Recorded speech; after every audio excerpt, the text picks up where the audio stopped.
Hi everyone, welcome back to Algebra 2. Today we're going to start the chapter on trigonometry, and we're going to start with right triangle trig. Many of you have probably heard of SOHCAHTOA. It deals with trig ratios and the right triangle. Now, first thing we want to do is label our sides as to adjacent, opposite, and hypotenuse. And the first one you always want to label is the hypotenuse. The hypotenuse is across from the right angle. The adjacent is right next to the angle we're talking about. So if we're talking about angle A, the adjacent angle is right there, and it is one of the legs that forms the angle. The opposite is just what it sounds like. It's opposite the angle. SOHCAHTOA sine is S, and it is opposite over hypotenuse. C is for cosine, which is adjacent over hypotenuse. And tangent is the T, which is opposite over adjacent. Now, just another note, we label angles with capital letters. We label sides with lowercase letters as well. And the sides correspond to the angles. They're opposite the angles. So the hypotenuse in this case would be C, lowercase c. The opposite would be lowercase a, and the adjacent would be lowercase b because it's opposite from the angle B. If we move to the other angle, angle B, again, our hypotenuse never changes. That's always going to be the side opposite the right angle. But now my opposite and my adjacent legs switch. My adjacent side is over here because it is right next to angle B, and AC now becomes the opposite leg. So my new trig ratios, what happens is your sine and cosine swap and your tangent flips. So if I'm doing some problems now, I want to find the length of side P. In this case, that side is lowercase p. My hypotenuse is the 26. Because it's opposite the right angle. And what I'm going to do is I'm going to, because it's a right triangle, I can use the Pythagorean theorem to find the third side. So I'm going to use a squared plus b squared equals c squared. My 10 can be a or b. The c has to be the hypotenuse. So I'm going to have 100 plus b squared equals 676. When I subtract the 100, so b squared is 576. I square root both sides, and I get b is 24. And you can do that on your calculator. If you go to your calculator, you have the square root symbol using the second key. Second square root, 576. And notice we get 24. Now when I'm filling in my trig ratios, it depends which angle I'm talking about. When I'm talking about angle P, the hypotenuse does not change, but the 10 is my adjacent and the 24 is my opposite. So sine is opposite over hypotenuse, which is 24 over 26. Cosine is adjacent over hypotenuse, which is 10 over 26. And tangent is opposite over adjacent, which is 24 over 10.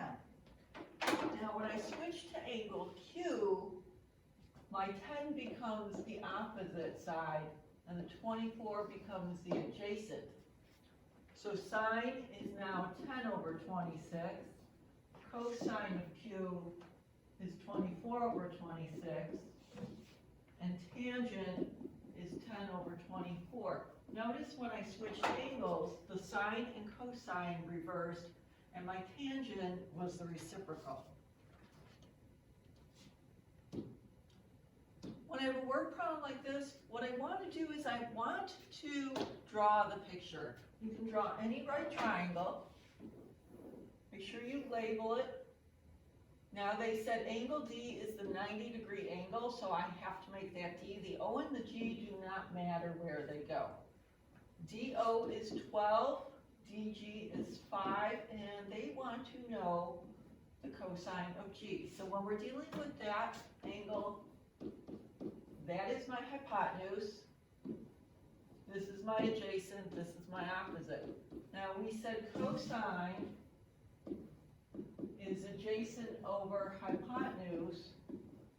We know the adjacent, but we do not know the hypotenuse, so we have to do a squared plus b squared equals c squared to find the hypotenuse. Remember, c is always the hypotenuse. C squared is 169, so c is 13. So the cosine of G, and we always need an angle, whether it's a letter or a number with the trig word, is going to be 5 over 13. And that is my answer. All right, if I'm looking for an angle, we want to draw and label the angle, or I'm sorry, the triangle, and we want to determine which trig function we're going to use based on the information they give us. We may need to find the third side, we may not, but the key here is we use the second key to find an angle. So I'm going to draw my right triangle. Angle A is 90. It's important that I make that one A. The C and the R do not matter where they go. CA is 17, AR is 22. They want us to find the measure of angle C. We'll call that X. So I can use those two sides. I can find the third side if I want to, but I don't have to. I know the 22 is the opposite side of C, and I know the 17 is the adjacent side of C, and I know I can use tangent to find angle C. Opposite over adjacent. So it would be tangent of C equals 22 over 17. So when I want to find the measure of angle C, I go to my calculator. Let's clear all of this.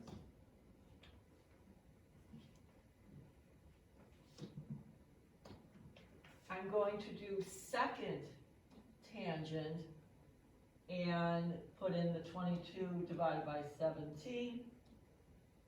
Now, one thing you do need to do is check your mode, go hit mode, make sure degree is highlighted. If you're in radians, you're going to get a different answer.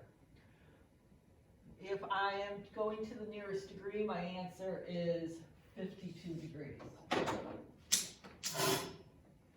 All right, so what we have now is we can find a side or an angle by just drawing the figure and then using my trig ratios as needed.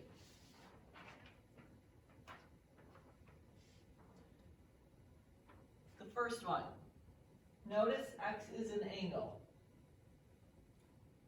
I'm going to label my sides based on the X. I label my hypotenuse first so I don't confuse that with my adjacent or my opposite.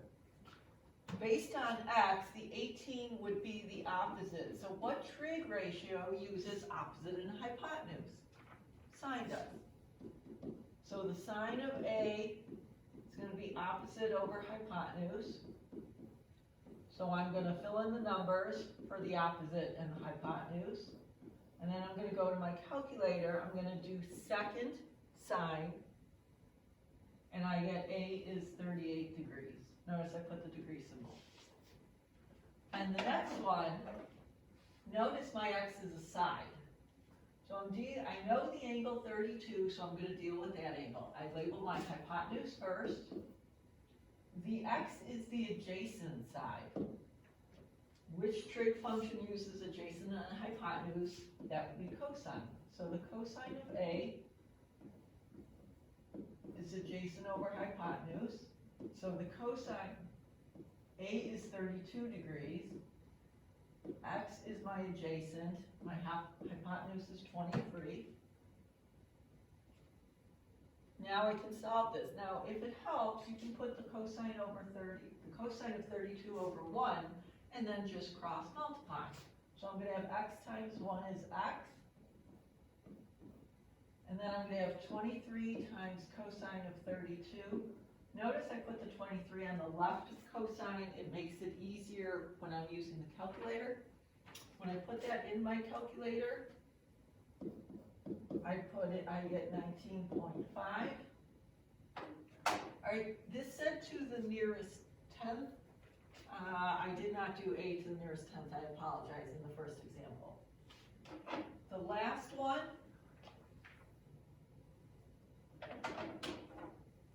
Again, I'm looking for a side. The x is the adjacent. The 46 is the opposite. So I'm going to have the tangent of 18 equals opposite over adjacent, which would be 46 over x. Put this over 1, cross multiply. X times the tangent of 18 equals 46. To get x by itself, I have to divide by the tangent of 18. And I get x equals 141.6. When I will go back and fix the first one that should be to the nearest tenth. When I do second sine 18 divided by 29, I actually get 38.4.